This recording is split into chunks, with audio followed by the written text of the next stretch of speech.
উত্তৰ পূৰ্বাঞ্চলৰ সৰ্ববৃহৎ ধৰ্মীয় আৰু সাংস্কৃতিক অনুষ্ঠান শ্ৰীমন্ত শংকৰদেৱ সংঘৰ 93 সংখ্যক যি অধিৱেশন মাজত মাথো কিছু মুহূৰ্ত যেহেতু কাইলৈৰ পৰা অনুষ্ঠিত হ'ব এই অধিৱেশন আৰু মই যেহেতু উপস্থিত আছোঁ ৰঙিয়াৰ মৰাণজানাৰ ভৈৰাৰ এই শ্যামলময় ভূমি হাতীখলা পথাৰত এতিয়া পথাৰগুচি গাঁও হ'ল গাঁওগুচি এতিয়া ভকতৰ চহৰলৈ পৰ্যবেক্ষিত হ'ল মাজত মাথো কিছুখন মই যেহেতু মূল নামঘৰৰ সন্মুখভাগত উপস্থিত আছোঁ ইয়াত যথেষ্ট সংখ্যক বাপ আছে মই তেখেতৰ পৰা জানিম যে অতি প্ৰত্যাশিত মাজত মাথো যেহেতু কিছু সময় তেখেতসকলে কি অনুভৱ মনৰ অনুভৱ মই জানিব চেষ্টা কৰিম এই মুহূৰ্তৰ মোৰ সহযোগী কিছু আগুৱাই আহিবলৈ অনুৰোধ জনাইছোঁ বাপসকল আছে মাজত মাথো কিছুখন কি ধৰণে আপ্যায়ন কৰিব তেখেতসকলক অজস্ৰ ভক্তৰ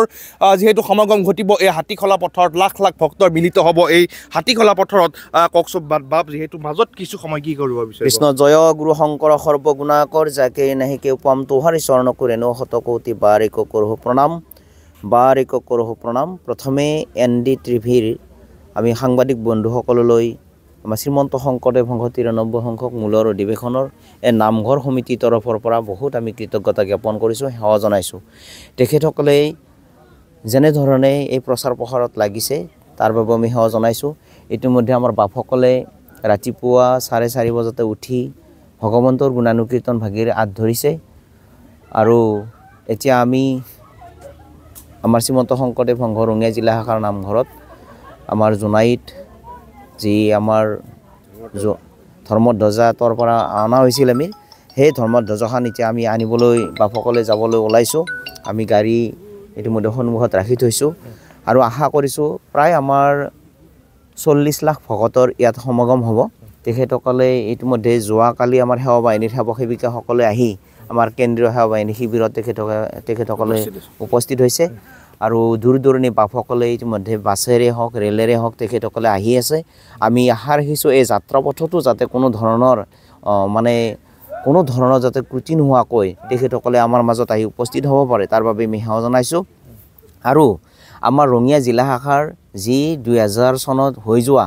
পূৰ্বৰ সেই অধিৱেশনৰ অভিলেখ যাতে আমি ভংগ কৰি তাতকৈ যাতে আমি আকৌ নতুনত্ব এটা সৃষ্টি কৰিব পাৰোঁ আমাৰ সকলো ভকতৰ এইটো এটা লক্ষ্য ইয়াৰ প্ৰতি আমি লক্ষ্য ৰাখি সমস্ত বাপসকলক আমাৰ জিলা শাখাৰ সমস্ত বাপসকলক যাতে ভকত বৈষ্ণৱে আহি থকা তেখেতসকলে যাতে কোনো ধৰণৰ কষ্ট নাপায় তাৰ প্ৰতি সকলোকে লক্ষ্য ৰাখিবলৈ আমি বিনম্ৰভাৱে সেৱা জনাইছোঁ সেৱক সেৱিকাসকল দূৰ দূৰণিৰ পৰা নিশ্চয় আহিছে ৰাতিপুৱাতে যাতে তেখেতসকলক এটোপাল যাতে চাহ সকলোকে যাতে যাচিব পাৰে বা খুৱাব পাৰে তাৰে পিছতে লঘু আহাৰ বা মহাপ্ৰসাদ এইবিলাক যাতে তেখেতসকলে প্ৰদান কৰে তাৰ বাবে সেৱা জনাইছোঁ আৰু এটি সুখবৰ আজি আমাৰ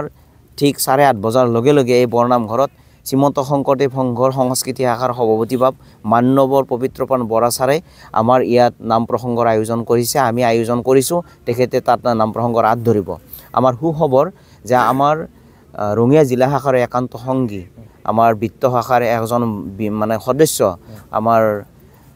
উৎপল কলিতা বাপজনাই আজি ভকতসকলৰ কাৰণে যি লঘু আহাৰৰ তেখেতে ব্যৱস্থা কৰিছে বাপলৈ আমি কৃতজ্ঞতা জ্ঞাপন কৰিছোঁ বাপে প্ৰায় 200-300 যিমান ভকতে ইয়াত খাব খোজে খাব পাৰিব বাপসকলক আমি আহ্বান জনাইছোঁ আহিবলৈ সেৱা জনাইছোঁ ইয়াত বাপে প্ৰসংগৰ অন্তত সেই লঘু আহাৰৰ ব্যৱস্থা কৰিছে সকলোৱে আহক আপোনালোকে গ্ৰহণ কৰিব পাৰিব কৃষ্ণ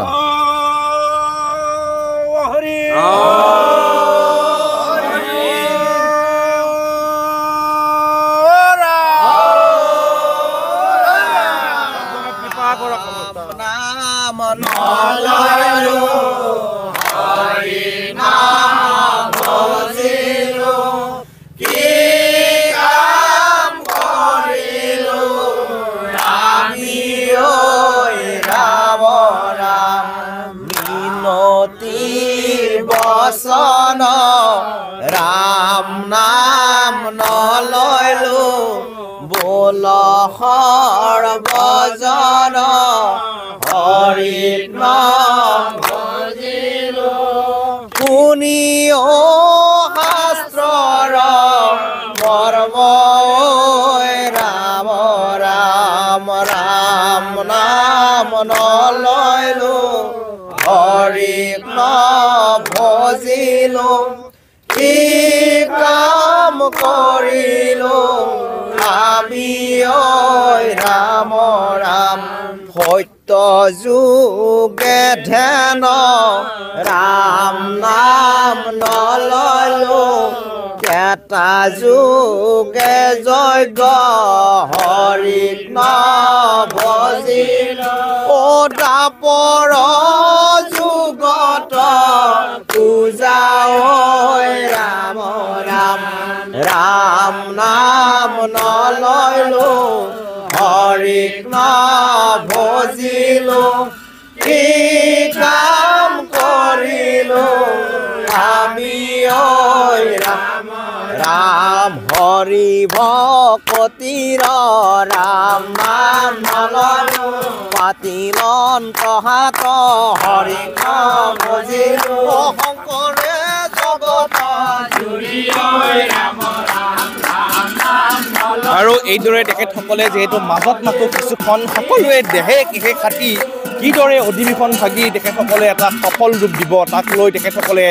মাহৰ পিছত মাহ ধৰি অজস্ৰ কষ্ট কৰি আহিছে মাজত যিহেতু কিছুখন অজস্ৰ লোকক তেখেতে আহ্বান কৰিব লাগিব বিভিন্ন প্ৰান্তৰ লাখ লাখ ভক্তৰ সমাগম ঘটিব এই হাতীখলা পথাৰত ৰাতিপুৱাৰ ভাগত এনেদৰে ভকত বৈষ্ণৱে এনেধৰণৰ মূল নামঘৰৰ সন্মুখত ইয়াত যি তেখেতসকলৰ যে নাম যিসকলে বন্দনা পৰিদৰ্শন কৰা ইয়াত পৰিলক্ষিত হৈছে মই আৰু দৃশ্য দেখুৱাম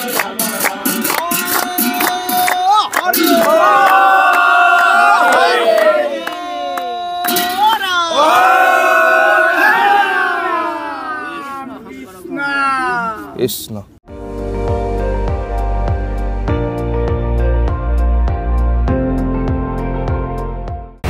আপুনি চাই আছে ND24 সৰ্বশ্ৰেষ্ঠ নহয় সৰ্বোত্তমৰ দৌৰ